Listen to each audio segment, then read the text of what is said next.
وأنتم مسلمون. ثم قال الله تعالى: ومن يتق الله يجعل له مخرجا ويرزقه من حيث لا يحتسب. وقال تعالى: إن أكرمكم عند الله أتقاكم.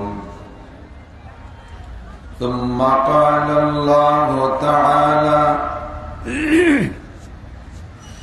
ولو أن أهل القرى آمنوا واتقوا لفتحنا عليهم بركات من السماء والأرض ولكن كذبوا فأخذناهم بما كانوا يكسبون. صدق الله مولانا العظيم. سبحانك لا علم لنا إلا ما علمتنا إنك أنت العليم الحكيم. جزى الله عنا محمدا ما هو أهله. سبحان الله وبحمده سبحان الله العظيم.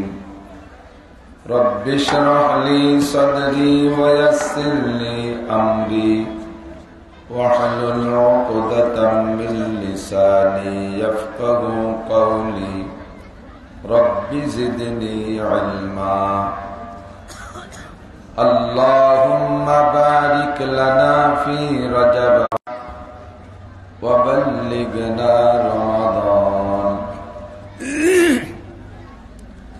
اللهم أرنا الحق حقا وارزقنا اتباعه وأرنا الباطل باطلا وارزقنا اجتنابه. সকলে বলি আমিন। মোহাব্বতের সাথে জবান খুলে নবী আলাইহিস সালাতু ওয়াস সালামের শানে একবার দুরূদ শরীফ পড়ি, আল্লাহর রহমত 10 গুণ বেড়ে যাবে।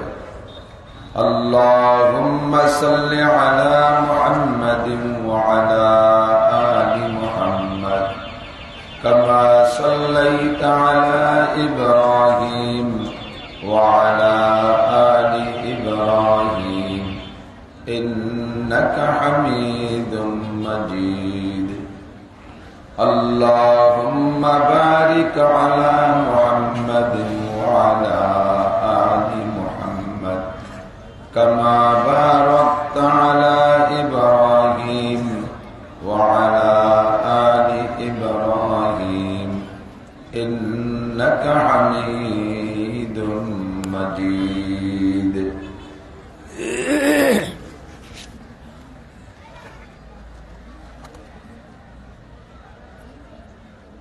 মুফতি মাহমুদ রহমাতুল্লাহ আলাইহি তাফসীরুল কোরআন পরিষদের উদ্যোগে আয়োজিত ঐতিহ্যবাহী জাওয়া বাজারে 3 দিন ব্যাপী 24তম ঐতিহাসিক তাফসীরুল কোরআন মাহফিল ও ইসলামী মহাসম্মেলন।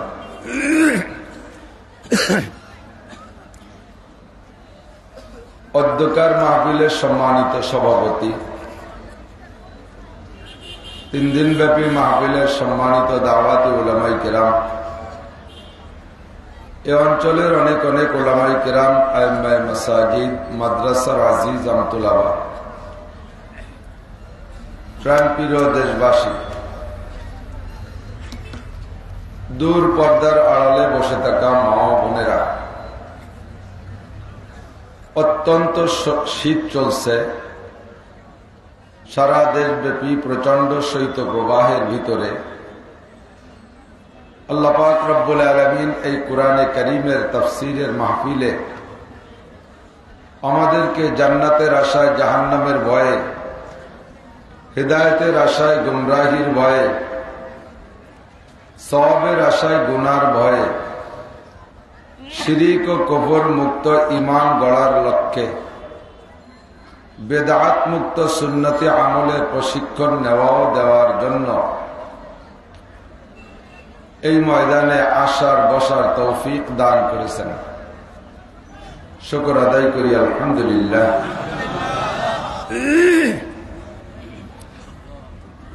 যথেষ্ট সুন্দর পরিবেশ, মাগরিবের পর থেকে নিয়ে মূল্যবান আলোচনা হচ্ছিল ঈশা পর্যন্ত।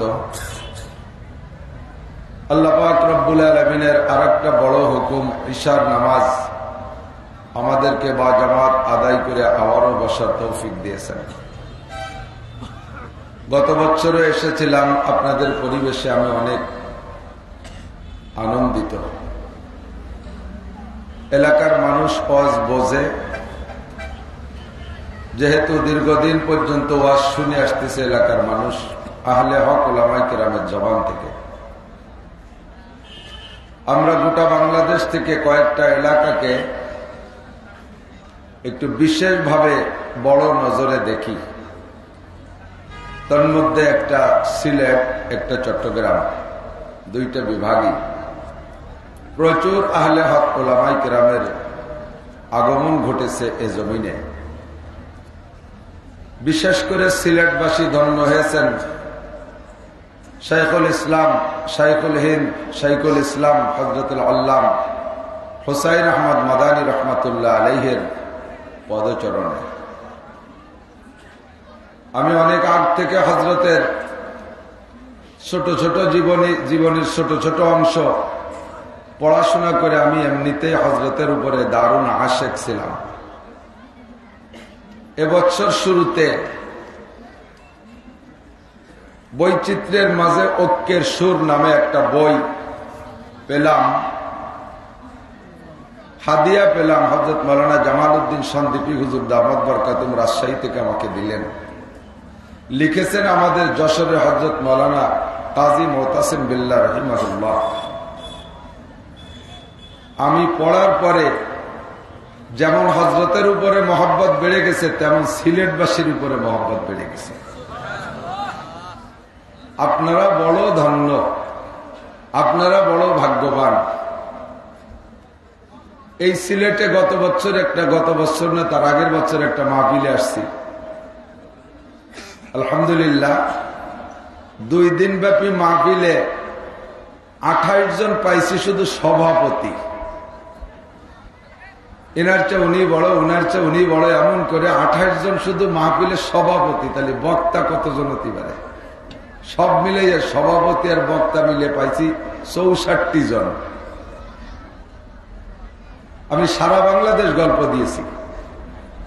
তো গত বছর মাহফিল করে গেছি, এরপরে এবারও আমার মতো ছোট মানুষ, ক্ষুদ্র মানুষ, সুদূর গোপালগঞ্জ 500 মাইলের উপরে হবে পথ, সেখান থেকে আমাকে ডেকে নিয়ে আসছে মাধ্যম আমাদের আপনাদেরই সিলেটের সন্তান, আমার অত্যন্ত মহব্বতের মানুষ ভাই তুফাইল সাহেব এবং এ অঞ্চলের উলামায়ে কেরামের মাধ্যমে। বয়ান আপনাদের শুনতে কিছু বাকি নেই। সারাদিন শুনছেন, রাতের দীর্ঘক্ষণ শুনবেন।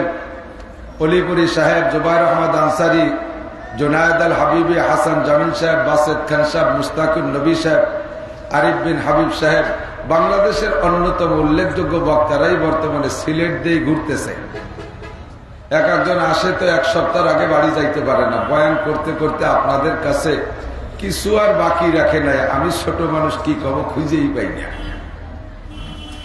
তারপরে আমি একটা জিনিস হিসাব করে খুঁজে খাইজা বের করছি, সে থেকে কিছু কথা বলে আমার সময়টা ফিল আপ করে আমি আপনাদের থেকে দোয়া নিয়ে বিদায় নেব। আল্লাহ পাক রব্বুল আলামিন 30 পারা কোরআন শরীফই নাজিল করেছেন মানব জাতির হিদায়াতের জন্য। মাঝে মাঝে একটু পক্ষে হোক বিপক্ষে হোক, যেদিকে পড়ে একটু সায় দিন, সায় দিয়ে পর্যন্ত একটু সারা শব্দ দিয়েন। কোরআন শরীফ কি শুধু নামাজের মধ্যে তিলাওয়াতের জন্য? কথা কয় না, একটু কইতে হবে তো, একটু সাক্ষী দিতে হবে। বয়ান আমরাই করব, আপনারাই শুনবেন। আমি মনে গত বছর বলেছিলাম যে বক্তা এক আওয়াজ করতে পারে না, শ্রোতারা সহযোগিতা করা লাগে।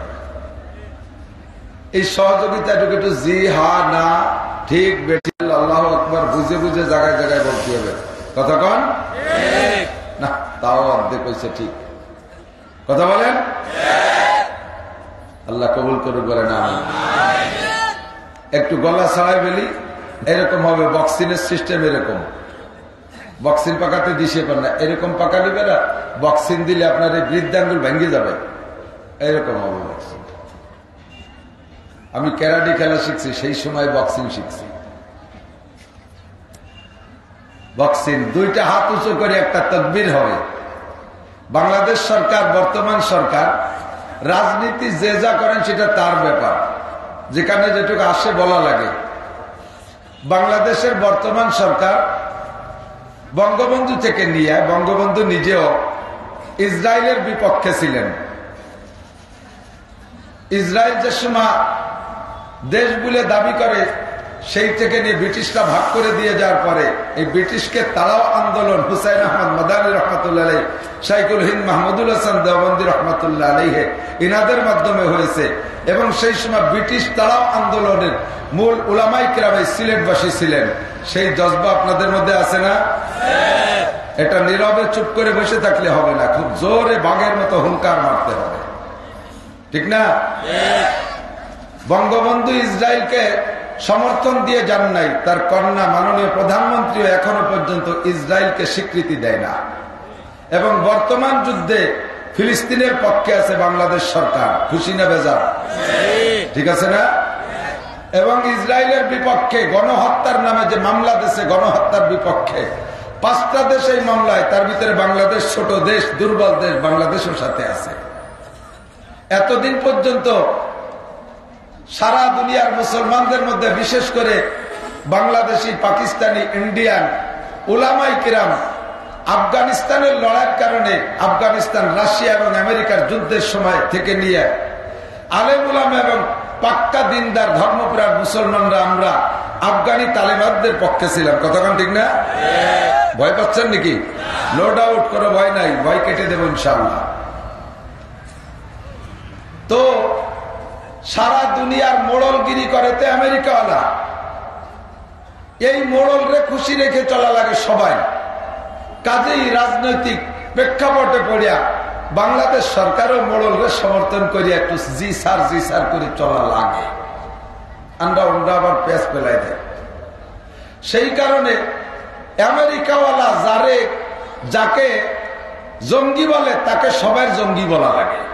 এটা একটা সুন্নাত। কথা কন না, শয়তানি সুন্নাত। কি সুন্নাত? সুন্নাত মানে তরিকা, রাস্তা। এটা শয়তানের একটা তরিকা। তো আফগানিস্তানের পক্ষ যারাই নেছে তাদের নাম জঙ্গি, তাদের নাম জঙ্গি, সন্ত্রাসী। এ একটা বলাবলি চলে গেছে। তো ওই সময় আমরা উলামায়ে কেরাম আফগানিস্তানকে সমর্থন করতাম বিধায় আমাদের নামে উপাধি ছিল জঙ্গি, তালেবান, আমাদের নাম ছিল সন্ত্রাসবাদী। আল্লাহু আকবার। আল্লাহ পাক রব্বুল আলামিন সেই জঙ্গি তালেবানদেরকে সামান্য ক্লাসিন কভার সাধারণ রাইফেলের মাধ্যমে 42টি শক্তিশালী ন্যাটো বাহিনীকে একেবারে ধুলায় মিশাই দিয়া জুতার মালা গলায় দিয়ে বাড়ি পাঠিয়েছে। বিশ্বের কাছে তারা চমক লাগিয়ে দিয়েছে। মাত্র 3 বছর তাদের শাসনামল চলতেছে আফগানিদের। এই 3 বছরে বিশ্বের সমস্ত রেমিটেন্স, সমস্ত টাকার মূল্যের ভিতরে নাম্বার 3, তৃতীয় স্থানে অধিষ্ঠিত হয়েছে আফগানিস্তানের টাকা। বলেন আলহামদুলিল্লাহ। আল্লাহ তাআলা তাদের সকল প্রকার বরকত দান করেছে। তালেবানদের জয়ের পরে এবার লেগে গেল ইসরায়েল ফিলিস্তিন, তা তো জানতেছেন। এখন আমেরিকাওয়ালা ফতোয়া দিয়ে দিচ্ছে, নতুন ফতোয়া। মুফতি আজম তো উনি, এ মুফতি আজম ফতোয়া দিচ্ছে যে যারাই ইসরায়েলের পক্ষে তারাই জঙ্গি, তারাই সন্ত্রাস। এতদিন সেই হিসাবে আফগানিস্তানের কারণে আমরা উলামায়ে কেরামরা জঙ্গি আর সন্ত্রাস ছিলাম। আর এই বছর ইসরায়েলের বিপক্ষে যারা গেছে তারা সবাই জঙ্গি আর সন্ত্রাস। এই হিসাবে আমাদের বাংলাদেশ সরকারও ফিলিস্তিনের পক্ষে থাকার কারণে জঙ্গি আর সন্ত্রাস। এতদিন আমরা ছিলাম জঙ্গি, এবার সরকারও জঙ্গি। দুই জঙ্গি মিলে একসাথে আমরা জং করব। যদি সরকার রাস্তা খুলে দেয় ফিলিস্তিন যাওয়ার জন্য, গাজা যুদ্ধে যাওয়ার জন্য, মুসলমান প্রস্তুত? আর এইরকম রাখালে দুর্বলতার আলামত, এটা হবে না। বক্সিং, দুইটা হাত ঝাঁকি মেরে নারায়ে তাকবীর, বিশ্বের মুসলিম। আমি মনে হচ্ছে সিলেটিরা স্লোগান দিতে দিতে পাই। এক হয়ে শুয়ে থাকলে কাজ হবে? এক হও, জিহাদ করো। বিশ্বের মুসলিম এক হও, জিহাদ করো। নেতানিয়াহুর আস্তানা, জুবাইরের আস্তানা, ইহুদিদের আস্তানা, নাসারাদের আস্তানা, খ্রিস্টানদের আস্তানা। বিশ্বের মুসলিম এক হও, জিহাদ করো। নারায়ে তাকবীর। এখনই যদি রাস্তা খুলে দেয়, গাড়ি আসে, যাইতে রেডি? বাড়ির লুঙ্গি আনতে যেতে হবে না? হ্যাঁ, প্যান্ট পাজামা আনতে যেতে হবে না? পয়সা করি পায়ে হেঁটে চলে যাবো আফগানিস্তান, ফিলিস্তিন। কতক্ষণ? রাস্তা খুলে দাও, পায়ে হেঁটে চলে যাবো ফিলিস্তিন। আল্লাহ আমাদের মুজাহিদ ভাইদেরকে বিজয় দান করে, বলেন আমিন। শিয়া সুন্নি গুনার সময় নাই। নামে মুসলমানকে ধ্বংস করার আন্দোলনে নামছে তারা। আমরা নামে মুসলমান, মুসলমানের পতাকাকে হাতে উঁচিয়ে উড্ডীন করার চেষ্টা করবো ইনশাআল্লাহ। আল্লাহ কবুল করুন, বলেন আমিন। আল্লাহ পাক 30 পারা কোরআন শরীফ নাজিল করেছেন শুধু রমজান মাসে তারাবিতি পড়ার জন্য না। মাঝে মাঝে বিপদে পড়ে যাবো, এর জন্য আল্লাহরে লোভ দেবো, আল্লাহ তুমি আমার বিপদ থেকে উদ্ধার করো, তোমার এক খতম কোরআন শরীফ পড়িয়ে দেবো। এই জন্যে নামাজের মধ্যে যতটুক লাগে আলাম তারাতে শেষের কয় সূরা, এর জন্য কোরআন শরীফ নাজিল। আমি এই মুখ খুলে দিলাম একটু, এগুলো করার জন্য তা আবার মুখ বন্ধ হয়ে গেছে তকবীর দিয়ে। কোরআন শরীফ কি এজন্য? কি জন্য? শাহরু রমাদানাল্লাযী উনজিলা ফীহিল কুরআন হুদাল লিন-নাসি ওয়া বায়্যিনাতিন মিনাল হুদা ওয়াল ফুরকান। রব্বুল আলামিন বলেন, আমি কোরআনে কারীম নাজিল করার জন্য যে কোনো মাসকে আমি বাছাই করতে পারতাম, যে কোনো মাসে নাজিল করতে পারতাম। আমি কোরআনে কারীমের মতো সম্মানী কিতাবকে সাধারণ যে কোনো মাসে নাজিল করাকে আমি পছন্দ করি নাই। রমজান মাস সর্বকাল থেকে পূর্ব থেকে সম্মানী এবং দামি, এই দামি মাসে আমি দামি কিতাব নাজিল করেছি। শুধুমাত্র রমজানের তিলাওয়াতের জন্য নয়, শুধুমাত্র বিপদ আপদ থেকে মুক্তির জন্য মান্যত করবা সেজন্য নয়, শুধুমাত্র নামাজের মধ্যে টুকিটাকি তিলাওয়াত করবা সেজন্য নয়। এটা হলো গোটা মানব জাতির হিদায়াতের জন্য আমি আল্লাহ নাজিল করেছি। 30 পারা কোরআন শরীফ আয়াতের গণনা সংখ্যার মধ্যে পার্থক্য থাকলেও পারা সংখ্যার ভিতরে কোনো সন্দেহ নাই। 30 পারায় বিন্যাস, ঠিক না? 6666 আয়াত অথবা 6236 আয়াত, যে সংখ্যায় আমরা গুনি না কেন, পুরো কোরআন শরীফের যে কোনো একটা আয়াত, যে কোনো একটা আয়াত দেওয়া স্বীকার করলে ওই লোকটা কাফের হয়ে যায়। পালা মুহাম্মাদুর রাসূলুল্লাহ সাল্লাল্লাহু আলাইহি ওয়াসাল্লাম মা আমানা বিল কুরআনে মান ইস্তাহাল্লা মাহারিমাহু। গোটা কোরআনকে অস্বীকার করার শামিল হবে। কেমন যেন লোকটা গোটা কোরআনকে অস্বীকার করে, 30 পারাকে অস্বীকার করে কোন লোকটা, যেই লোকটা কোরআন শরীফের যে কোনো একটা হালালকে হারাম মনে করে, যে কোনো একটা হারামকে হালাল মনে করে, হারামকে হালাল মনে করলেও কাফের হয়ে যায়, হালালকে হারাম মনে করলেও কাফের হয়ে যায়। আল্লাহু আকবার। জায়েজকে নাজায়েজ মনে করলে কাফের হয়ে যায়। আর যেটা আল্লাহ পাক সংবিধান করে দিয়েছেন ওইটাকে সমকালীন ভাবে অনুপযুক্ত মনে করলেও ওইটা যুগ উপযোগী নয়, ওইটাই জামানায় প্রযোজ্য নয়। একটা দিন পর বহুত পরে আছে, ওটার দিন চলে গেছে। এ সকল কথা বললেও আল্লাহর কোরআনকে অস্বীকার করা হয়। আর আল্লাহকে অস্বীকার করলে যেমন মানুষ কাফের হয়, আল্লাহর কোরআন অস্বীকার করলে জোরে বলেন কি হয়? আরো জোরে। নবীকে অস্বীকার করলে যেমন কাফের হয়, নবী পাকের সহিহ হাদিসকে অস্বীকার করলে কাফের হইয়া যায়। নবী পাক বলে আখলিস দীনাকা ইয়াকফিকাল আমালুল কালিল, হে বান্দা আমল যতটুকু করতে পারো না পারো, আমলের ত্রুটি আল্লাহ পাকের কাছে ক্ষমা চাইলে আল্লাহ পাক এনি টাইম এভরিডে মাফ করে দেওয়ার জন্য প্রস্তুত আছে। তবে সর্বহালাতে সর্বাবস্থায় আখলিস দীনাকা, তোমার ঈমানকে পিওর রাখো, ঈমানকে খাঁটি রাখো, ঈমানের মধ্যে ভেজাল ঢুকাইও না, ঈমানের মধ্যে যেন ত্রুটি হয় না, ঈমানের ব্লাডার যেন বাস্ট হয়ে যায় না, ঈমানের হাওয়া যেন বের হয়ে না যায়। এই জন্য ঈমানকে পাহারাদারি করো। কাজেই আমাকে সর্বক্ষণ খেয়াল রাখতে হবে, যা কিছু করি না করি, আমলিগ করি ভালো লাগে করি, বিএনপি ভালো লাগে করি, জাতীয় পার্টি ভালো লাগে করি, জামাত ভালো লাগে করি, চরমোনাই ভালো লাগে করি, আল্লাহু আকবার, নিজামে ইসলাম ভালো লাগে করি, উলামা ইসলাম ভালো লাগে করি, খেলাফত আন্দোলন ভালো লাগে করি, যত দল আছে যে দল রাজনীতিতে আমার ভালো লাগে করি করব, কিন্তু আমার ঈমানকে বিসর্জন দিয়া আমি কোন দল করতে রাজি না। কোরআনের একেবারে বিসমিল্লাহ থেকে আলহামদুলিল্লাহ আলিফ লাম থেকে নিয়া সূরা নাসের সিন পর্যন্ত পুরো সব জায়গা আমি জোরে বলেন বিশ্বাস করি, জোরে বলেন বিশ্বাস করি। এবার কোরআনে কারিম আল্লাহ মানব জাতির হিদায়াতের জন্য পাঠিয়েছেন। এই কোরআনে কারিমের ভিতরে দেখবেন অনেক বিষয়গুলো বারবার আলোচনা হয়েছে, যেমন নামাজের আলোচনা আসছে 82 বার। কত? যে বিষয়টা যত ইম্পর্টেন্ট, যে বিষয়টা যত গুরুত্বপূর্ণ, ওর আলোচনা তত বেশি হয়, ঠিক কি ঠিক না? নামাজের বিষয়টা অত্যন্ত গুরুত্বপূর্ণ।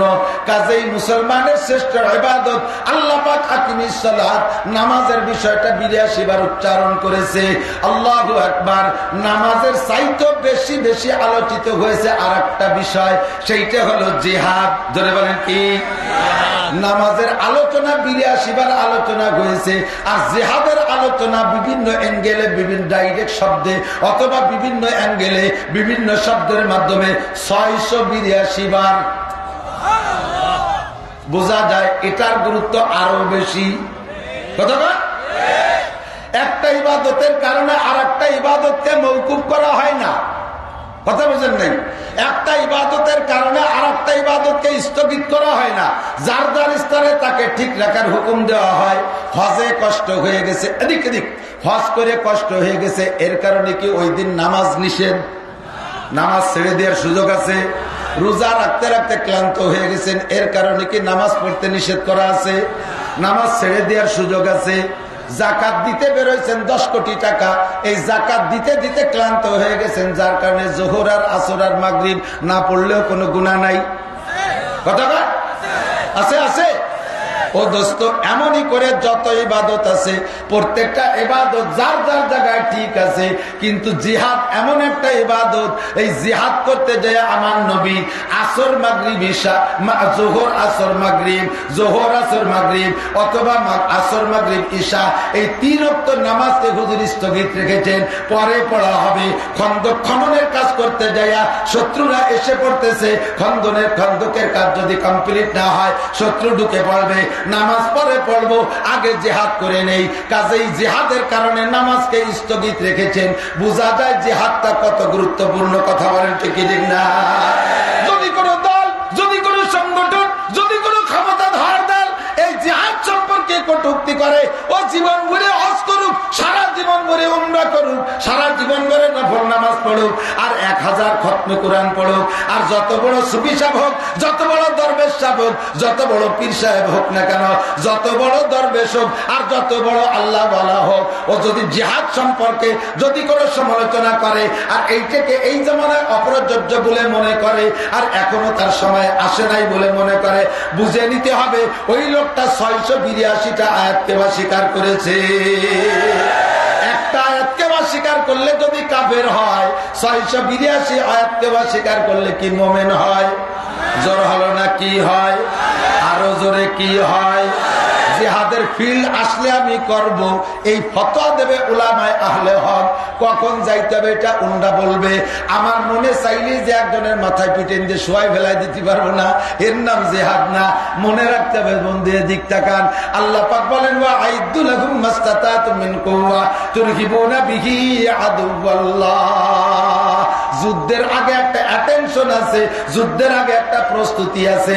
আল্লাহ পাক নিজেও বলেন সংগঠন তৈরি করে প্রস্তুতি নিয়ে তারপরে ময়দানে নামো। দেখেন আমেরিকার মহাশক্তি, ইসরায়েলের মহাশক্তি, ব্রিটেনের মহাশক্তি, এই কি বলা হয় যুক্তরাজ্যের মহাশক্তি, জার্মানিদের মহাশক্তি, বিশাল মহাশক্তির মোকাবেলায় হামাস আর ফিলিস্তিনের মুজাহিদরা নামছে। এরা কি বাঁশের লাঠি নিয়ে নামছে? কথা কয় না। তারাও জানছে, ইন্দ্রাও তাই নেছে।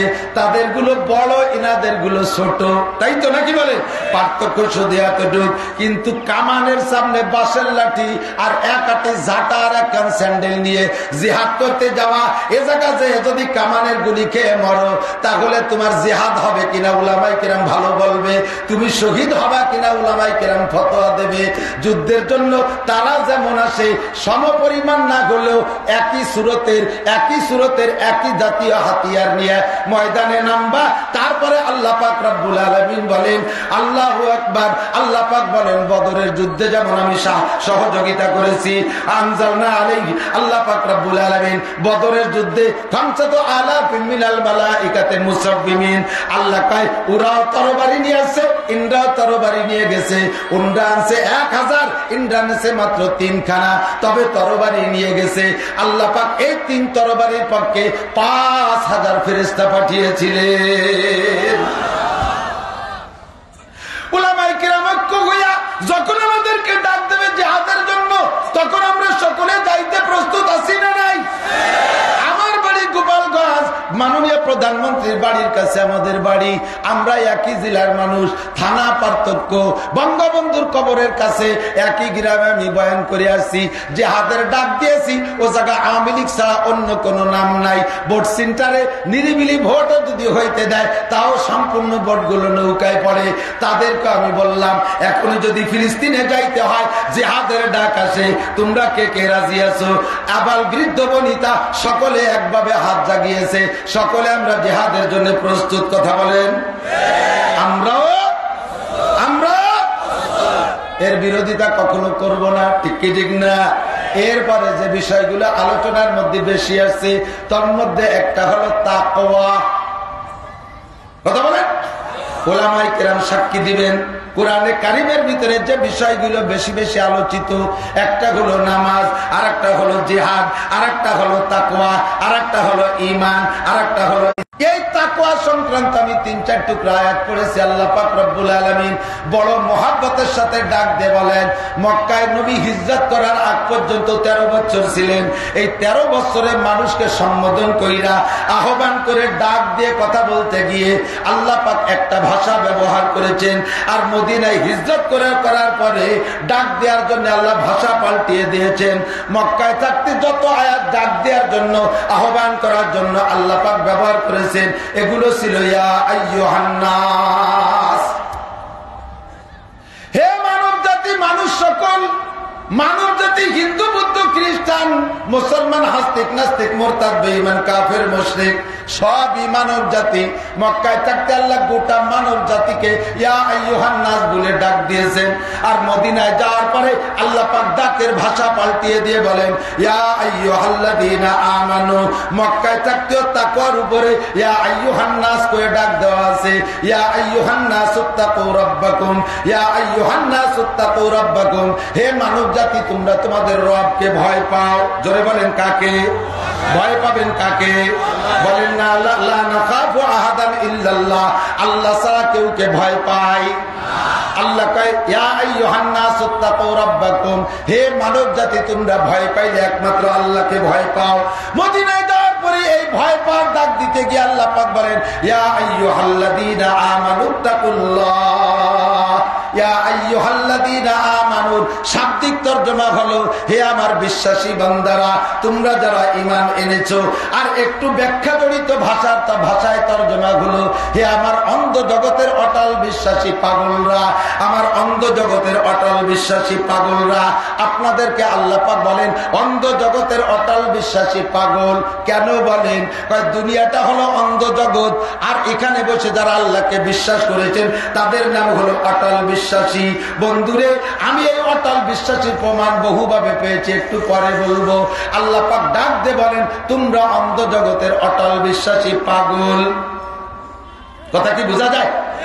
তোমরা অন্ধ জগৎ। দুনিয়ার নাম অন্ধ জগৎ কেন? দুনিয়ায় বসে আল্লাহকে দেখা যায়, জোরে বলেন যায়? দুনিয়ায় বসে আল্লাহকে দেখা যায় না, দুনিয়ায় বসে ফেরেশতা দেখা যায় না, দুনিয়ায় বসে পুলসিরাত দেখা যায় না, দুনিয়ায় বসে জান্নাত দেখা যায় না, জাহান্নাম দেখা যায় না, মুনকার নাকির দেখা যায় না, কিরামান কাতিবিন দেখা যায় না, ফেরেশতা মণ্ডলী দেখা যায় না, হুর গিলমান দেখা যায় না। জান্নাত জাহান্নামের কোন সাজা শাস্তি আর আনন্দ সুখ শান্তির আসবাব কিছুই দুনিয়ায় বসে দেখা যায় না। এর কারণে এর নাম হলো অন্ধ জগৎ।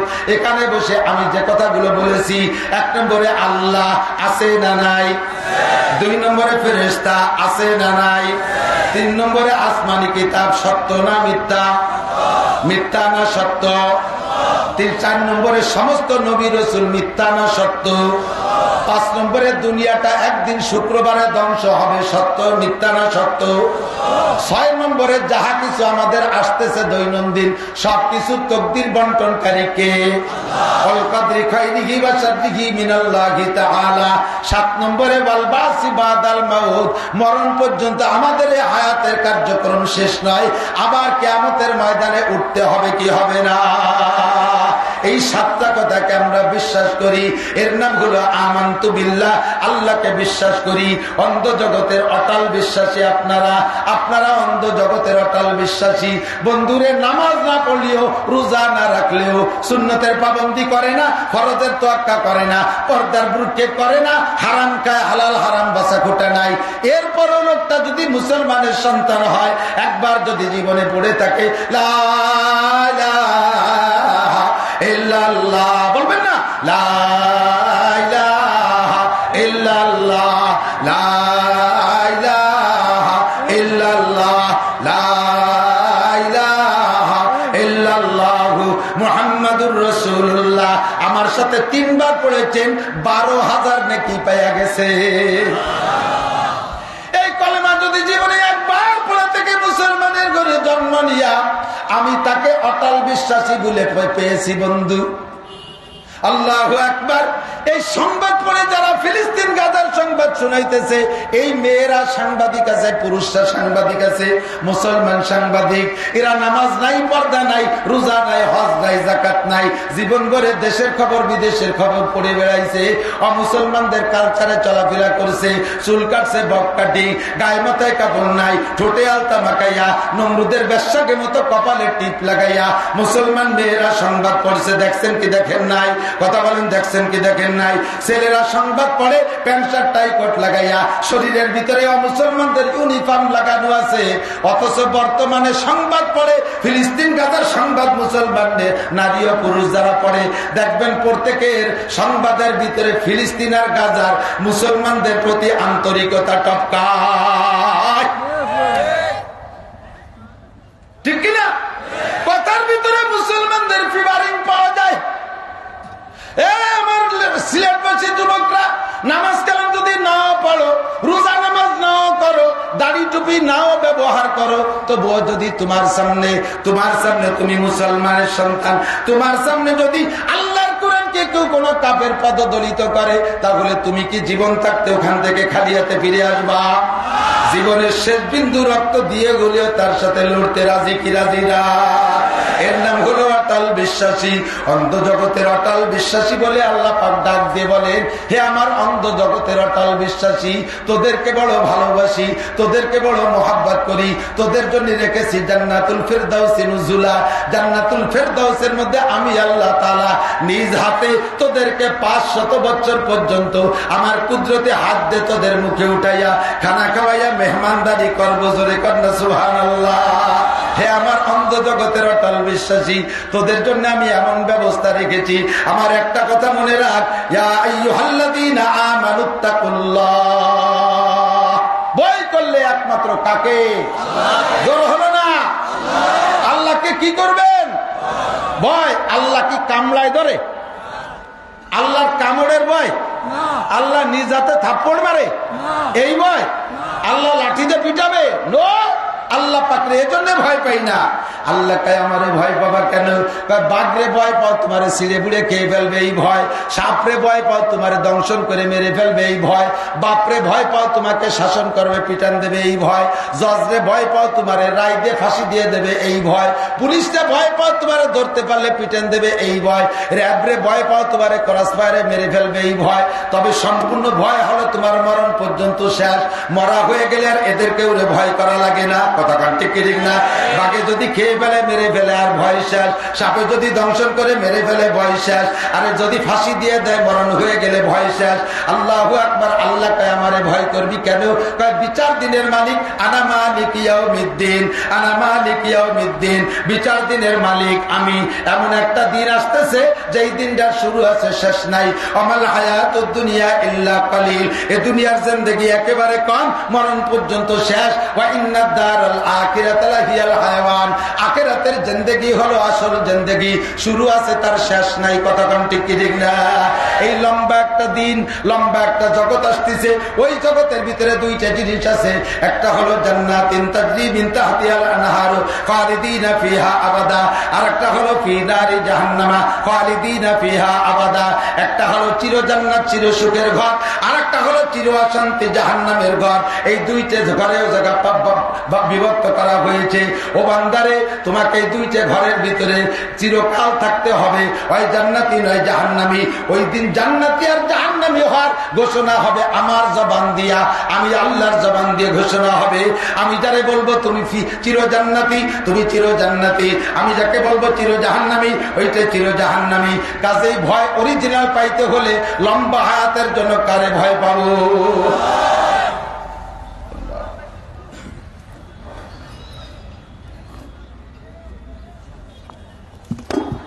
আল্লাহ। ইত্তাকুল্লাহ, ভয় কাকে? আল্লাহ। জানতে চাইলাম আল্লাহ তোমার তো ভয় অবশ্যই পাই, আর কিছুতে না পাই, কমপক্ষে তুমি রোগ শোক আপদ বিপদ বালা মুসিবত এগুলো তো তুমি দিতে পারো দুনিয়ায়, পারে কি পারে না? এগুলো কে দেয়? আল্লাহ দেয়। ভয় পাই তোমারে, তো তোমাকে ভয় পাওয়ার কারণে তুমি তোমাকে ভয় পেয়ে আমরা জগতে চলি। তুমি এই ভয়ের বিনিময়, তাকওয়ার বিনিময় কি দিবা কও? সময় কম বেশি নাড়াচাড়া করলাম না, আমার দিক তাকান। সময় কম কামাই বেশি, আমি বলি থাকি সময় কম কামাই বেশি। তার মানে আমি অল্প সময় ওয়াজ করি মোটা টাকা নিয়ে যাব তা না, অল্পক্ষণের ভিতরে একটু বেশি ওয়াজ করবো সেই নিয়ে করছি। কথা ঘন হয়ে যাচ্ছে, শুনতে কষ্ট হবে, বা ব্যস্ততা থাকলে এরকমই হয়ে যায়। কষ্ট হচ্ছে আপনাদের, বুঝতে অসুবিধা হচ্ছে? আল্লাহকে ভয় করলে আল্লাহ কি দেবে এটা জেনে নেওয়া দরকার না? আমি কুরআন শরীফে আছে, আল্লাহ পাক বলেন ইয়া আইয়ুহাল্লাযীনা আমানু, কি বলা হয়?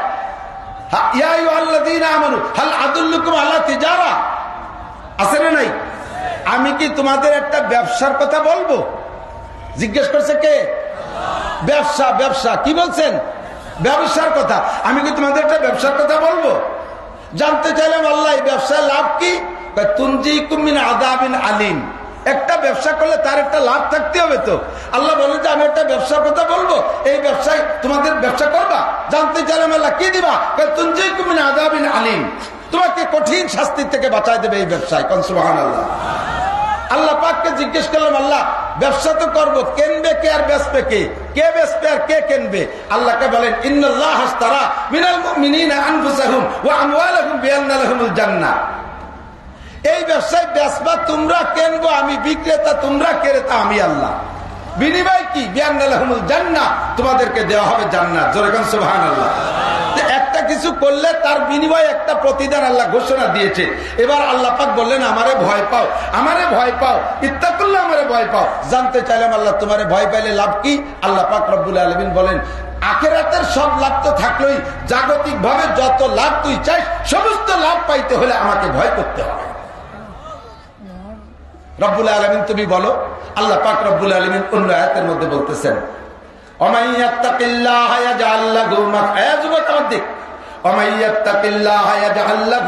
আমি যুবকদের টার্গেট করি, যদি সব বক্তারাই যুবকদেরকে টার্গেট করে, কারণ বুড়োরা অনায়াসে এমনিতেই ভালো হয়ে গেছে।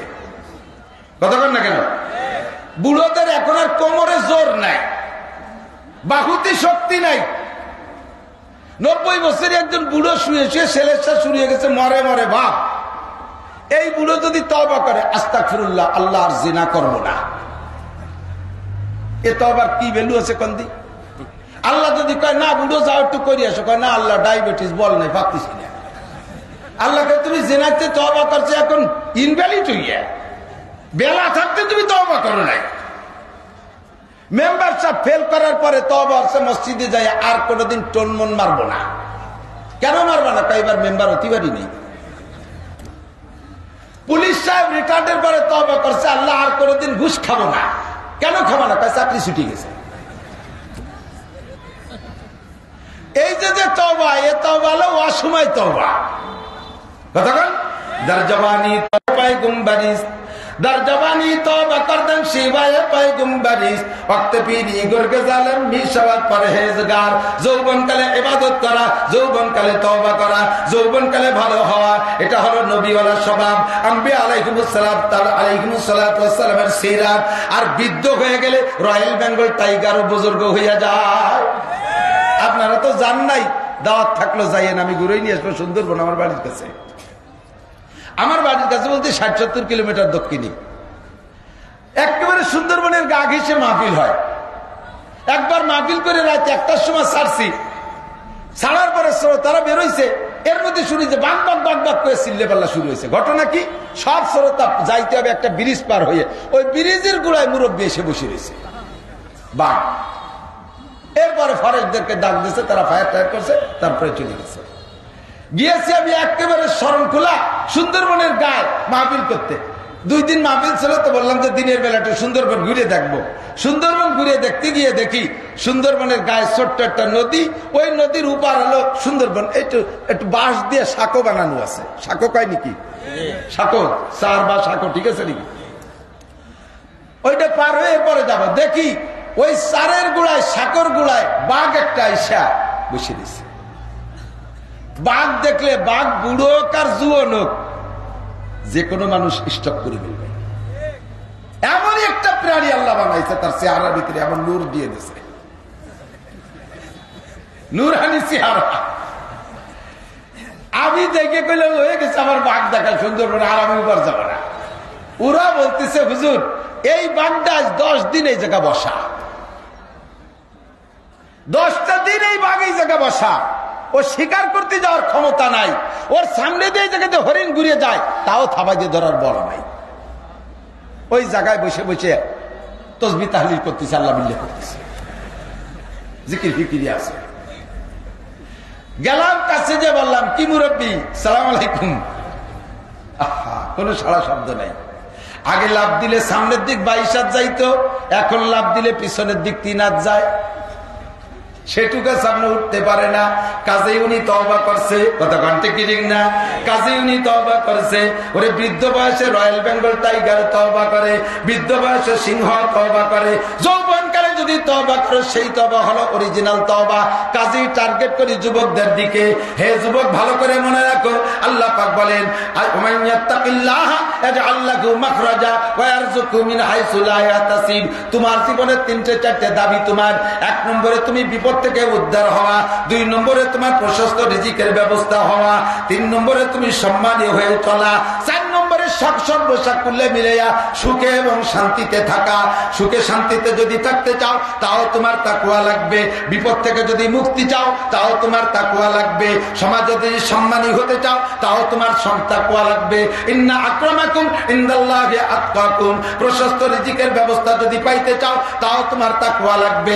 আল্লাহ পাক রব্বুল আলামিন বলেন আমাকে ভয় পা, আমি তোকে 4টে জিনিসে দেব। 1 নম্বরে আয়াতের মধ্যে আল্লাহ বলেন ওয়ামাইয়াত্তাকিল্লাহ ইয়াজআল লাহু মাখরাজা। যে ব্যক্তি আল্লাহকে ভয় পায়, যে ব্যক্তি এদিকে, যে ব্যক্তি আল্লাহকে ভয় পায়, আল্লাহর ভয় যার অন্তরে আছে, আল্লাহ পাক তাকে সকল প্রকার বিপদ থেকে বের হওয়ার জন্য হাজারো রাস্তা খুলিয়া দেয়। নামাজ, মুসলমান নামাজ পড়ে না, 100% শিওর আল্লাহর ভয় তার অন্তরে পরিপূর্ণ নাই। কথা কয় না? আল্লাহর ভয় যদি অন্তরে থাকে তাহলে সে নামাজ ছাড়তে পারে? ছাড়তে পারে? রোজা ছাড়তে পারে? আল্লাহর ভয় অন্তরে থাকলে জিনা করতে পারে না, আল্লাহর ভয় অন্তরে থাকলে চুরি করতে পারে না, ডাকাতি করতে পারে না, লুচ্চমি করতে পারে না, মদের ব্যবসা করতে পারে না। আপনাদের এলাকায় গাঁজা বা ফেন্সিডিল হিরোইনের ডিলার নাই তো? এগুলো তো খায় না এলাকায়। দাঁত মাইজে দাঁত পরিষ্কার করে ফেলাইছে। যার অন্তরে আল্লাহর ভয় আছে ওই লোকটা হারাম মালের ব্যবসা করতে পারে না, ওই লোকটা কোন প্রকার গুনাহ করতে পারে না, শরীয়তের কোন বিধান ছাড়তে পারে না। আল্লাহু আকবার। আর এই লোকটাকে আল্লাহ পাক দায়িত্ব নিয়ে নেয়, তুমি যদি কোনো আচানক বিপদে পড়িয়া যাও আমি তোমাকে ওখান থেকে উদ্ধার করব। কিসা সবাই জানেন, উলামায়ে কেরামের কাছ থেকে শুনতে কোনো তাই বাকি নাই। এসে গেল আমি একটু আংশিক বলে যাই।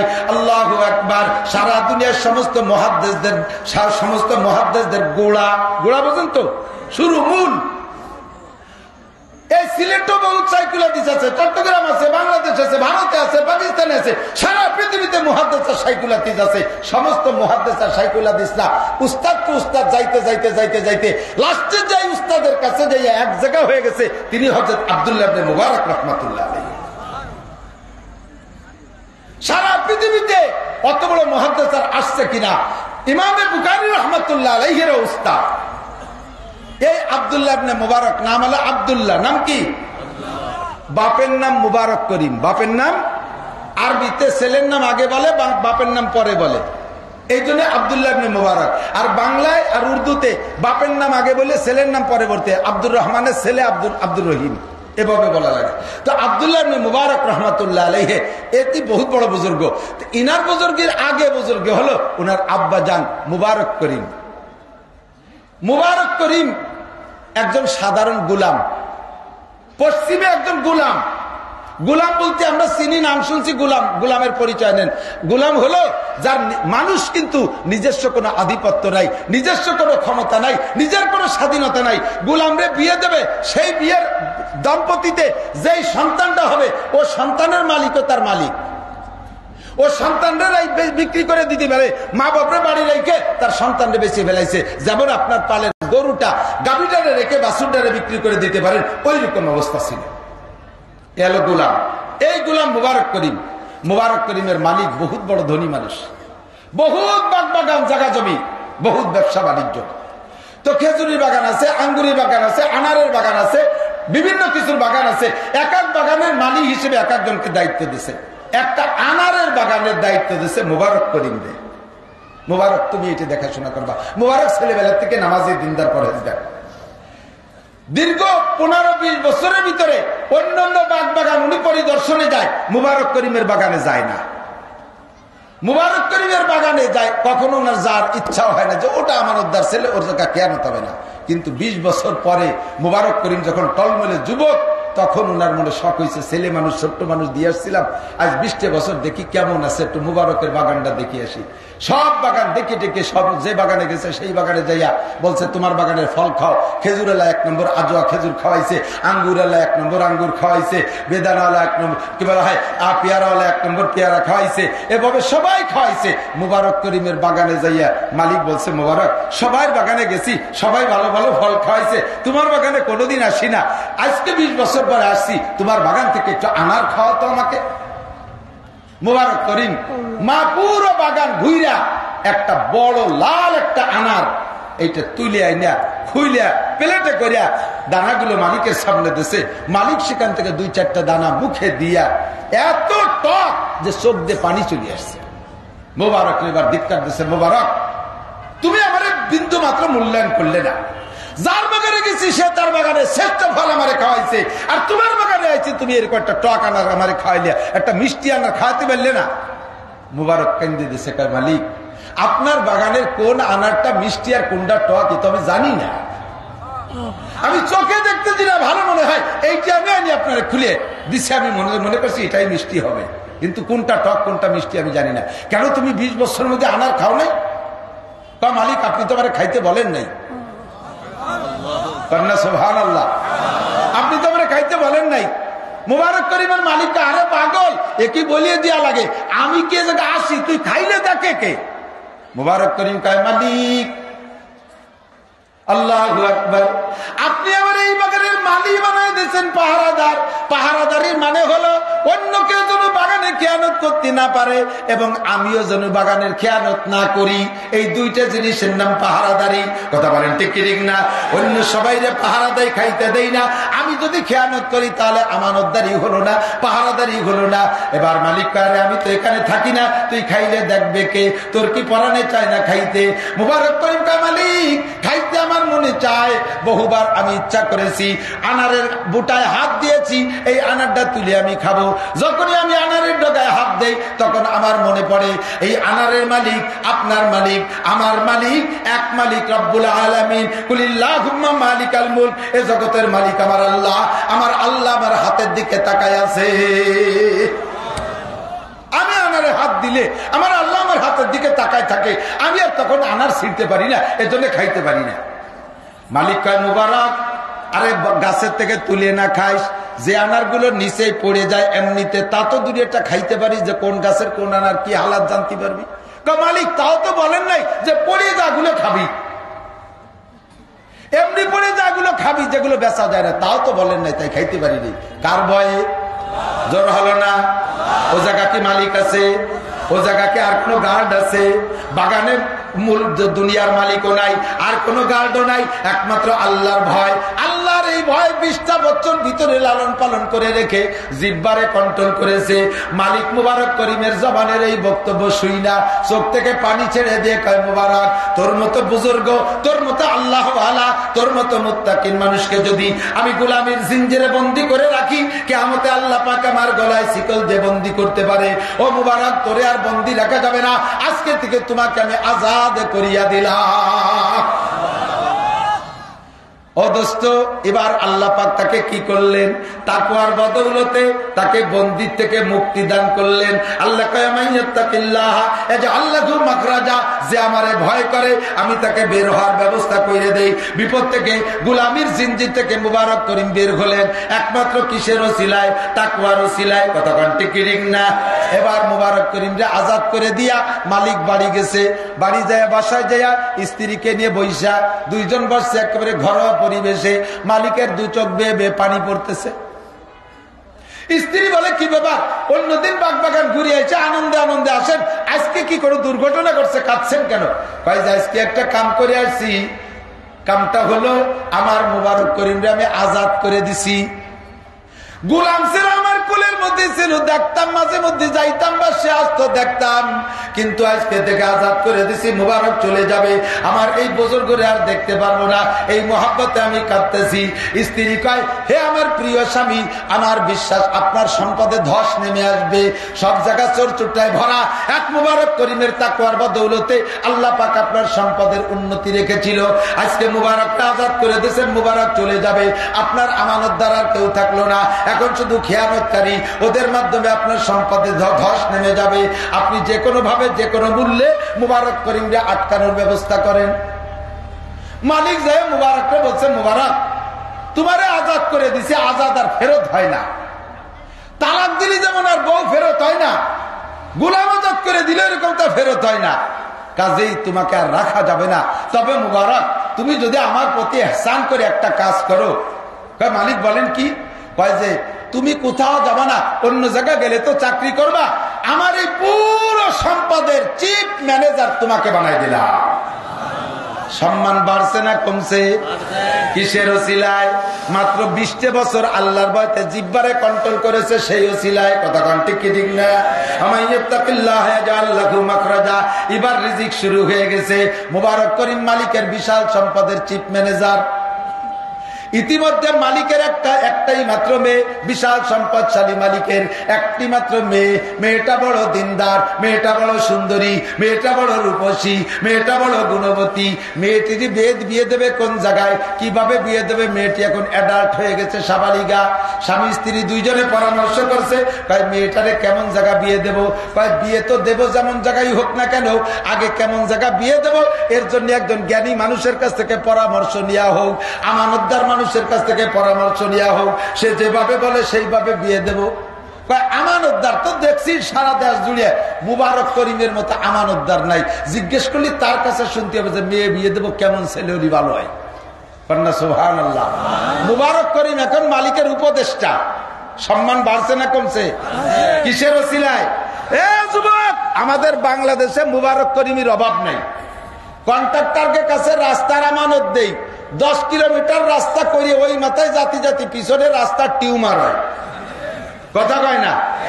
আজকেও সিলেটের বহু জায়গা জাফলং গেছি, জাফলং থেকে আসছি, আসার পথে জৈন্তপুর থেকে আসার পথে কত যে টিউমার আলা রাস্তার, খাইজনি চুলকনি আলা রাস্তা দেখছি তার বলার না। সব মুবারক করিমরা খেয়ে গেলাইছে। কথা কন? গুরবা মিরো সাগজিরো মুশরা দরবা কুনাত, গুরবা মিরো সাগজিরো মুশরা দরবা কুনাত, ইতুনি আর কানে দৌলত মুলকে রাবিরা কুনাত। বিড়ালের কাছে ভাজা মাছের পাহারাদারি, ইঁদুরের কাছে চাউলের বস্তার পাহারাদারি, এ দিলি কি আমানতদারি ঠিক থাকবে? কতক্ষণ? আল্লাহ হেফাজত করুক, বলেন আমিন। মুবারক করিম 20 বছর জবানকে কন্ট্রোল করছে, খালি পদমর্যাদা বাড়তেইছে। এখন মালিকের উপদেষ্টা, এখন জিজ্ঞেস করছে মুবারক মেয়েটা তো বড় হয়েছে, তোমারই বোন, কিভাবে বিয়ে দেওয়া যায় বলো তো, ছেলে কেমন হলি ভালো হয়? মুবারক করিম বলছে যে মালিক, আল্লাহ নবী বলেছেন তুনকাহুল মারআতুলি আরবা, মেয়েদেরকে বিবাহ দেওয়া যায় ছেলেদের 4টে গুণ দেখে, অথবা মেয়ে বিয়ে করতে গেলেও ছেলেরা মেয়েদের 4টে গুণ দেখতে পারে। একটা হলো জামালিহা, মেয়ের রূপ দেখে বিয়ে করে।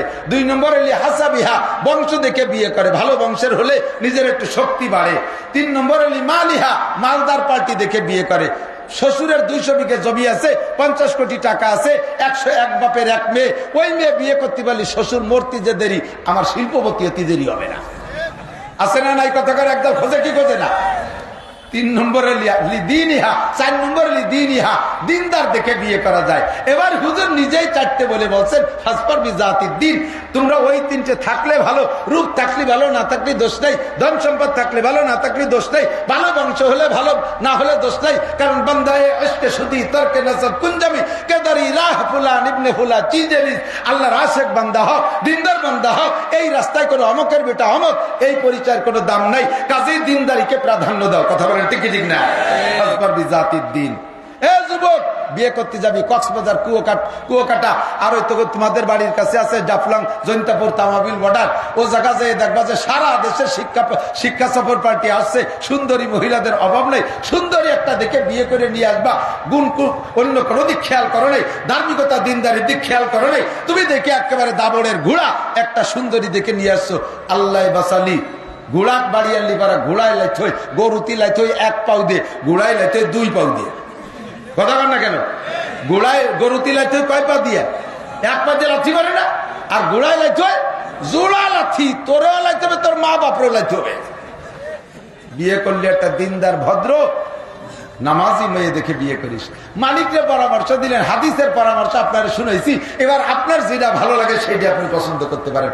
আর মালিক মুবারক করিম, মুবারক তো তুই তো ঘোরাফেরা করিস, তুই তো স্বাধীন করে দিছি, 1 বছর তোর চাকরি, এগুলো তো দেখবি, 1 বছর আলাদা বেতন পাবি। এই 1 বছর চাকরি হলো, এই 4 নম্বর গুণের একটা ছেলে আমার মেয়ে খুঁজে এনে দে, আমার মেয়েটা বিয়ে দেবো। যেই মুবারক করিম গোলাম থাকা অবস্থায় আল্লাহর ভয়ে 20 বছর জিব্বারে কন্ট্রোল কইরা আজাদি পেয়েছে, এই মুবারক করিম ছেলে মাপার যে কাঠি, ছেলে মাপার যে ফিতে নিয়ে নামছে, ওর মাপে ছেলে পাওয়া বড় কঠিন। কতক্ষণ? 1 বছর ঘুরিয়ে গাড়িয়ে এসে কয় মালিক এই যে ফিতে নেন, মাপে কোনো ছেলে পালাম না। দেখি কয়েকদিন দেখার পরে দেখি যে সে বিভিন্ন প্রকারের সমস্যা, কাজে আমি পালাম না, এই আপনার ফিতে নেন। এখন তাহলে কি মেয়ে বিয়ে দেবো না? স্বামী স্ত্রী 2 জন মশওয়ারা ফিরে আবার বসে মুজাকারাকে কি করা যায়, কয় যে আর তোমার ছেলে মাপার দরকার নাই, মেয়েটা মুবারক করিমের সাথে দিয়ে দাও। মুবারককে ডেকে নিয়েছে, বাবা তোর এই ফিতে জমা থাক, আর ছেলে মাপার দরকার নাই, তুমি আমার জামাই, তোমার সাথে মেয়ে বিয়ে দেওয়ার সিদ্ধান্ত নিয়েছি, তুমি কবুল করো, আমার মেয়ে তোমার সাথে বিয়ে দিলাম। মুবারক করিম বোকার মতো কান্দিছে, আল্লাহ এই কোন বিপদে বললাম। মালিক আপনার মতো বড় লোকের মেয়ে, তার কত বিলাসিতা, কত আনন্দ আছে, আমি সবে মাত্র গোলামির থেকে আজাদ হয়েছি, 1টি টাকা আমার ফান্ডে নাই। 1 নম্বরে আপনার মায়ের ভরণ পোষণ দিতে পারবো না, 2 নম্বরে তার প্রসাদনী দিতে পারবো না, 3 নম্বরে তার 1 নম্বরের আগে 1 নম্বর আমি তার বিয়ে করে তো দেনমোহরের টাকাই তো দিতে পারবো না। এই সিলেটবাসী এদিক টাকান, বিয়ে করলে কি দেনমোহর দেওয়া লাগে না খাতায় লেখা লাগে? শুধু খাতা লিখে তুলি হয় না, দেওয়া লাগে, দেনমোহর দেওয়া লাগে। বাংলাদেশে দেয়া লাগে না, আরো দেনমোহর ফেরত পাওয়া যায় যৌতুক। কতক্ষণ টাকা যৌতুক হালাল না হারাম? জোর হলো না? যৌতুকের টাকা কেমন হারাম? শুয়োরের পায়খানা খাওয়ার চাইতে হারাম। যদি কেউ শুকরের পায়খানা খাতি পারে তাহলে সে যৌতুক খাইও। ভিক্ষুক, তুই একজন পুরুষ, তোর শ্বশুর একজন পুরুষ, তুই মায়ের শ্বশুরের মায়ে বিয়ে করতে যাইয়া শ্বশুরের কাছে মোটর সাইকেল খয়রাত করিস, তোর লজ্জা করে না? শ্বশুরের কাছে ফ্রিজ খয়রাত করিস, লজ্জা করে না? শ্বশুরের কাছে ফার্নিচার খয়রাত করিস, তোর লজ্জা করে না? তুই শ্বশুর বাড়ির ফ্রিজই, যৌতুকের ফ্রিজে মাছ গোশ থুয়ে না খাইয়া তুই খাবি পচা গোশ আর পচা মাছ। শ্বশুর বাড়ির যৌতুকের খাটে না ঘুমাইয়া তুই গরুর সাথে গোয়াল ঘরে ঘুমাবি। কতক্ষণ টাকা মুবারক করিমকে মালিক দেন মোহর দেওয়ার টাকাই তো নাই, বিয়ে করবো কি দিয়ে? মালিক কয় মুবারক আমি তোমার সবই জানি, তুমি তো আমারই মুবারক, তোমার কিছু নাই জানি, আমার গোটা সম্পদের, সম্পূর্ণ সম্পদের 3 ভাগের 1 ভাগ আজই তোমার নামে দলিল করে দিলাম। রুজির বরকত বাড়ে না কমে? এই সব কিছু পাইতেছে কিসের ওসিলায় কন্ত? তাকওয়া। জোরে বলেন কি? জোর হলো না কি? তাকে গোলামীর জিনজির থেকে বের করে দিয়েছে আল্লাহ তাআলা, দৈনন্দিন তাকে পদমর্যাদা বাড়াইতেছে, তার রুজির বরকত আল্লাহ তাআলা বাড়াইতে চাইছে। কথা বলেন ঠিক কি ঠিক না? এবার মুবারক করিমের সাথে বিবাহ দিয়েই দিলেন। মুবারক করিম তো সেই দম্পতি নিয়ে দিনকাল শুরু করে দিয়েছেন। এই দম্পতিতে যে সন্তানটা হয়েছে সেই সন্তানটার নাম রাখছে আব্দুল্লাহ ইবনে মুবারক। আব্দুল্লাহ বাপ্ত মুবারক করিম, সেই সন্তানটা সারা পৃথিবীর সর্বশ্রেষ্ঠ মুহাদ্দিস। জোরে বলেন সুবহানাল্লাহ। আল্লাহু আকবার। মাইয়াত্তাকিল্লাহ ইয়াজআল লাহু মাখরাজা ওয়া ইয়ারযুকহু মিন হাইসু লা ইয়াহতাসিব। খলিফাতুল মুসলিমিন হযরত ওমর ইবনে খাত্তাব রাদিয়াল্লাহু তাআলা আনহু রাষ্ট্র পরিচালনা করতেন। হযরত ওমরের রাষ্ট্র বাংলাদেশের চাইতে অল্প একটু বড়। এ কথা কয় না? কট্টুক বাংলাদেশের চাইতে। উনার রাষ্ট্রের আয়তন ছিল 2,40,00,000 বর্গ মাইল। কন্যা সুবহানাল্লাহ। এত বড় দেশের রাজা, এত বড় দেশের প্রেসিডেন্ট, জাতিকে পর্যবেক্ষণের জন্য রাতের বেলায় একা একা ছদ্মবেশে বের হইতেন। স্রেফ একটা গেঞ্জি পরিয়া, একটা পরনের সাধারণ কাপড় পইরা, কখনো টুপি মাথায় রাখতেন, কখনো খালি মাথায় একটা গামছা রুমাল কাঁধে দিয়ে রাতের বেলা বের হইতেন। ঘর থেকে বের হয়েছে, আপনারা শুনেছেন, আপনারা পড়েছেন হেকায়েতে সাহাবার ভিতরে। রাতের বেলা বের হয়েছে, বেরোইতে বেরোইতে দূরে চলে গেছে, একেবারে পাহাড়ের পাদদেশে চলে গেছে। পাহাড়ের পাদদেশে ঝোপঝাড়, ওই জায়গা দূর থেকে দেখে মিটি মিটি করে একটা বাতি জ্বলতেছে, মিটমিট করে একটা বাতি জ্বলতেছে। আল্লাহু আকবার। এই বাতিটা দেখে উনি সন্দেহ করতেছেন, এ কি চোর ডাকাতির বাতি নাকি কোন চরিত্রহীনাদের বাতি? এমন জায়গা তো ঘর বাড়ি থাকার কথা না। কেউ রে সাথে না নিয়া খলিফাতুল মুসলিমিন হযরত ওমর একা একা একা একা গুড়ি পায় ওই ঘরের কাছে চলে গেছে। যাই দেখে যে ছোট্ট একটা ঘর, বেড়া অত ভালো না, বেড়ার ফাঁক দিয়ে দূরের থেকে একটু আলো গেছে, সেই আলোকে মার্ক করে উনি চলে আসতেন। আয়েশা কাছে এসে উকি মেরে দেখতেছেন যে ঘরের মধ্যে মানুষ না, খালি বাতি জ্বলে। দেখে যে ঘরের ভিতরে তেমন কোনো মানুষ না। 2টা মহিলা, একটা একটু বয়স্কা আর একটা একেবারে টলমলে যুবতী মহিলা, দুইজন, এই দুইজনই মা আর মেয়ে, দুইজনে বসে আছে। উনি সন্দেহ করলেন যে এমন নির্জন জায়গায় এমন 2টা মহিলা, নিশ্চয়ই এরা চরিত্রহীনা, নিশ্চয়ই এরা খারাপ, এখানে বসে বসে দেহ ব্যবসা করে নাকি তা আল্লাহই জানে। উনি উকি মেরে কিছুক্ষণ তাকাইয়া তাদের কথা শুনতেছে। কথা শুনলে তো টের পাওয়া যায় যে এদের কথার দিক কোন দিক, এরা কোন ধরনের আলোচনা করতেছে। এর মধ্যে শোনে মা মেয়েকে বলতেছে, মা আমাদের ছাগলে যে দুধ হয় এই দুধ বিক্রি করে তো আমরা খাই, বাজারে দুধ তো তুমিই বেচো, আগামীকালকে একটু পয়সার দরকার বেশি, সকালে যে 2 সের দুধ হবে ওর সাথে আর 2 সের পানি মিশাইলে খুব একটা টের পাওয়া যাবে না। আমাদের ছাগলের দুধ খুব গাঢ়, এর সাথে একটু পানি মিশাই নিয়ে তুমি 2 কেজির জায়গায় 4 কেজি বানা বিক্রি করিয়া টাকা নিয়ে আসবা, কালকে একটু টাকার দরকার বেশি। মাতেই প্রস্তাব দিলে, মেয়েতে বলছে, ও মা এইটা সম্ভব না মা, এইটা যদি খলিফাতুল মুসলিমিন ওমর জানে যে আমরা দুধে পানি মিশাইছি, তাহলে মা আমাকে এবং তোমাকে 2 জনকে গলা কেটে দেবে, আমাদের হত্যা করে দেবে মা, আর আমাদের জীবন শেষ, এ কাম করা যাবে না। মা বলতেছে, ও মা তুমি যখন দুধে পানি মিশাইবা, এ জায়গা আমাদের আশপাশে কোনো বসত বাড়ি নাই, এখানে হযরত ওমরও নাই, ওমরের কোনো গোয়েন্দা পুলিশও নাই, ওমরের কোনো বাহিনী নাই, এমনকি জগতের কোনো মানুষ আমাদের দেয়ারের মধ্যে নাই। তুমি যখন পানি মিশাইবা দেখার জায়গা কেউ নাই, তাহলে তুমি ভয় পাও কেন? মেয়েটি বলতেছে, ও মা, ওমর যদিও না দেখে, দুনিয়ার কোনো মানুষও যদি না দেখে, আল্লাহু আকবার, ছাগলের মালিক যে, দুধের মালিক সে, তোমার মালিক যে, আমার মালিক সে, ওমরের মালিক যে, বিচারের মালিক সে, সেই আল্লাহ পাক রব্বুল আলামিন তো দুধে পানি মিশানোর সময় দেখে। কথা বলেন, দেখে কি দেখে না? মেয়ের মুখে এই কথা শুনে মা নীরব হয়ে গেছে। আর এই সব কথাগুলো শুনতেছে হযরত ওমর রাদিয়াল্লাহু তাআলা আনহু, যার বয়তে দুধে পানি মিশাবে না, সেই লোকটা জায়গায় দাঁড়ায় শুনতেছে। মেয়েটি বলে, মা, তুমি আর দ্বিতীয়বার বলো না, দুধে পানি মিশানোর কথা দ্বিতীয়বার বলো না। কোনোভাবে যদি হযরত ওমর জানিয়ে ফেলে, তাহলে দুই মাইজিকে শিরচ্ছেদ করে দেবে। পেশে দেবার আছে গুই ঘুষদার, টানা দারার পাশে দিবারে ঘোষ, দেওয়ালেরও কান আছে মা, কথা দেওয়ালে পৌঁছে দেবে হযরত ওমরের কাছে। এই বলে কথা ক্ষান্ত হয়ে গেছে। নীরব চুপ করে দুই মাইজি শুয়ে পড়লো। হযরত ওমর চলে আসছে। পরের দিন সকালবেলা জাতীয় সংসদ মসজিদে নববীতে মন্ত্রী পরিষদ নিয়ে হযরত ওমর বসছেন। হযরত ওমর রাদিয়াল্লাহু তাআলা আনহুর একটা ছেলে বিবাহের উপযুক্ত বিয়ে দেবে। মন্ত্রীদেরকে লাগাইছে, তোমরা আমার ছেলেটারে বিয়ে দেওয়ার জন্য মেয়ে খুঁজে দাও। হযরত ওমরের মেয়ে, হযরত ওমরের ছেলের সাথে মেয়ে দেবে, এমন মেয়ে যথেষ্ট আছে। কিন্তু হযরত ওমর মিজাজি মানুষ, এই ভয়তে অনেকেই রাজি হচ্ছে না, চুপে চুপে সেরে চলতেছে। মেয়ে খুঁজে পাইনি হযরত ওমরের ছেলের সাথে বিয়ে দেয়া। ওই দিন সংসদে যাইয়া হযরত ওমর বলতে, হ্যাঁ, স্বরাষ্ট্রমন্ত্রী কে, পুলিশের আইজি কে? দুনিয়ায় কিন্তু হযরত ওমরের আগে পুলিশ ছিল না। সর্বপ্রথম পুলিশ বাহিনী তৈরি করছে হযরত ওমর রাদিয়াল্লাহু তাআলা আনহু। এবং পুলিশ বাহিনীর প্রথম আইজির নাম আমি বাংলাদেশের বহু পুলিশে জিজ্ঞেস করছি, জীবন ভরে তো পুলিশি চাকরি হতে, একটু বুড়ো হয়ে রিটায়ার্ডে বাড়ি আসছেন, বলেন তো দুনিয়ায় সর্বপ্রথম পুলিশ বাহিনী কে বানাইছে এবং পৃথিবীর সর্বশ্রেষ্ঠ প্রথম পুলিশের আইজির নাম কি? কয় যে হুজুর, আদার ব্যাপারে জাহাজের খবর দরকার, চাকরি হইলে বেতন করিনি, ঘুষমুষ খেয়ে বাড়ি চলে এসেছি, এখন চুপ করে তবলিগে যাবো নিয়ে করছি। অত ঝামেলা গাড়ি উঠে না। পুলিশের প্রথম আইজির নাম হযরত মুখতার রাদিয়াল্লাহু তাআলা আনহু। একজন সাহাবী মুখতার রাদিয়াল্লাহু তাআলা আনহু পুলিশের প্রথম আইজি ছিলেন। এরপরে হযরত ওমর বললেন, হ্যাঁ আইজি সাহেব, দুইজন পুলিশ দাও। স্বরাষ্ট্রমন্ত্রী খবর নাও। এবার বললেন, যাও অমুক জায়গা যায় দেখো, ছোট্ট একটা ঝুপড়ি ঘরের ভিতরে মা ও মেয়ে দুইজন আছে, আমার সালাম দিয়ে দুইজনকে যত্ন সহকারে নিয়ে আসবা।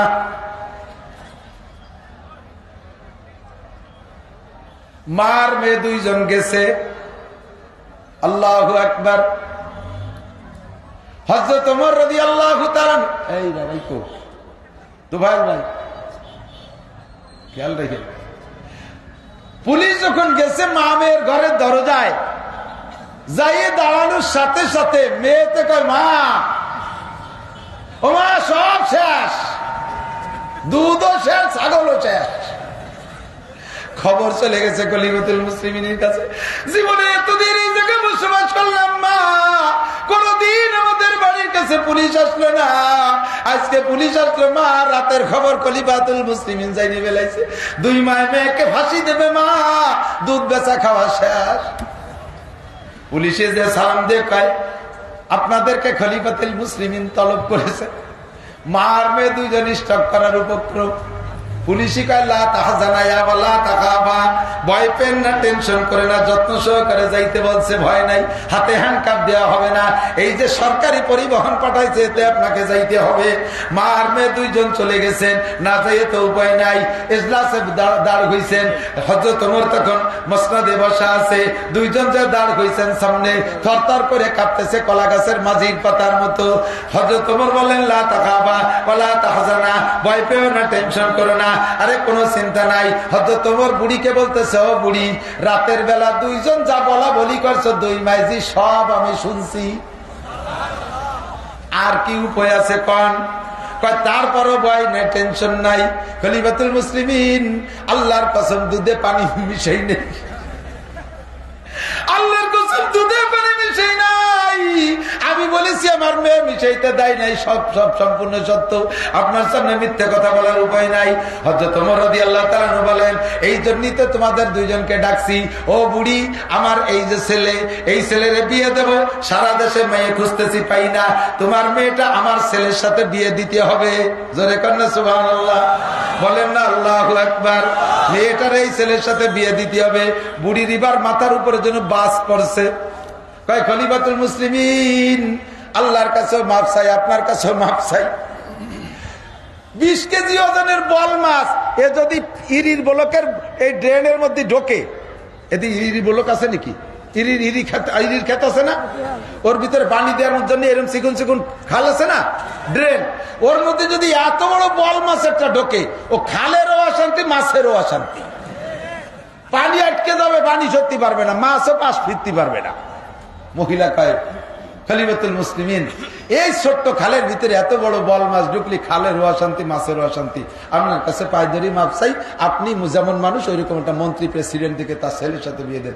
আমি গরিব মানুষ, ছাগল রাখালনি, আমার মেয়েরে আপনি নেবেন কে? কথা বলবো না, তুমি রাজি থাকো।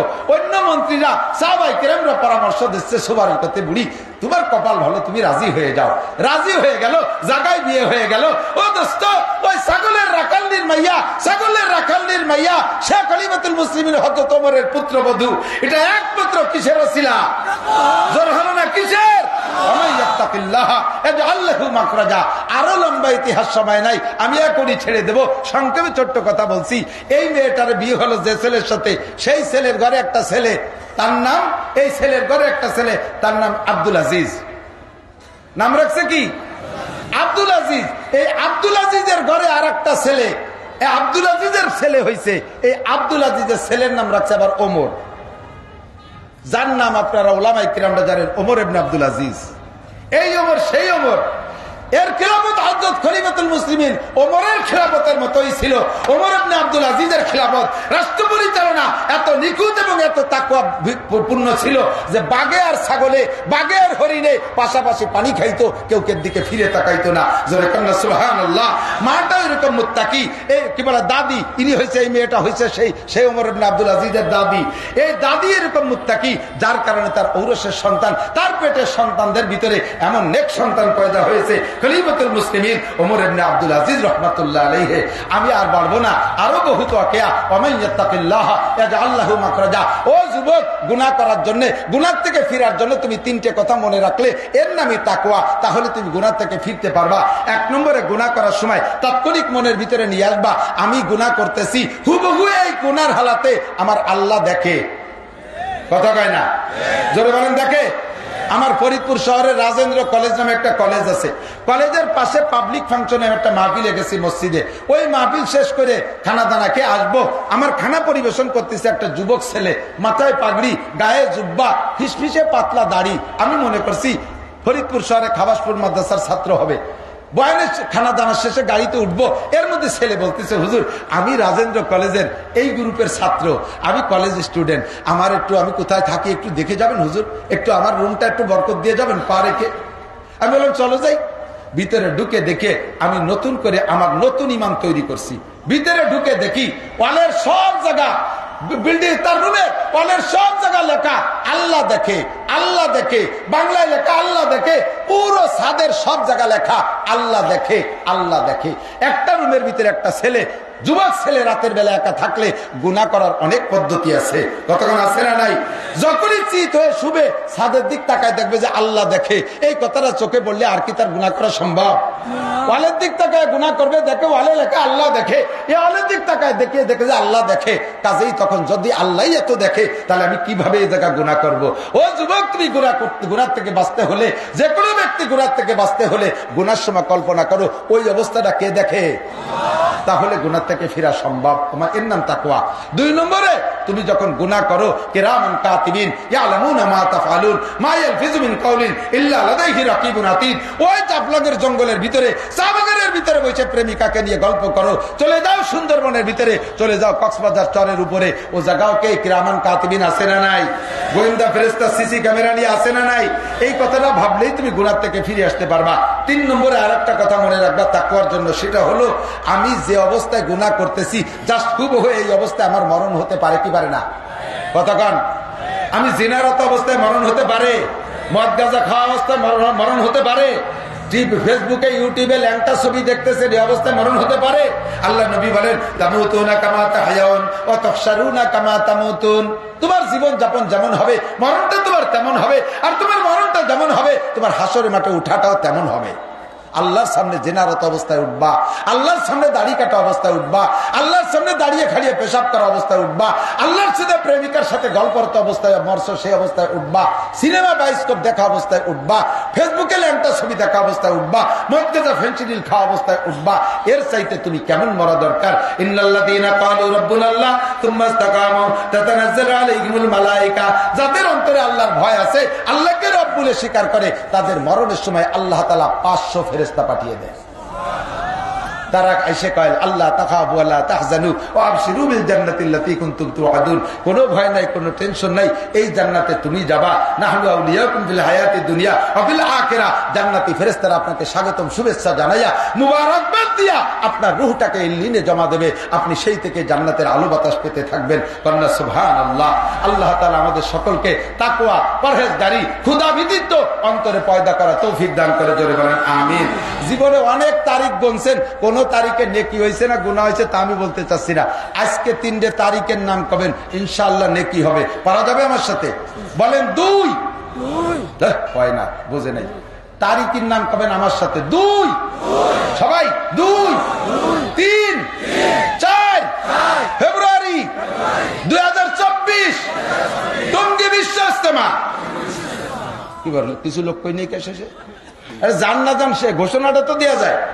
জোরে জোরে বলেন টঙ্গী বিশ্ব ইজতেমা আহলে হক উলামায়ে কিরামের তত্ত্বাবধানে 2, 3, 4 ফেব্রুয়ারি টঙ্গীর ময়দানে ইজতেমা।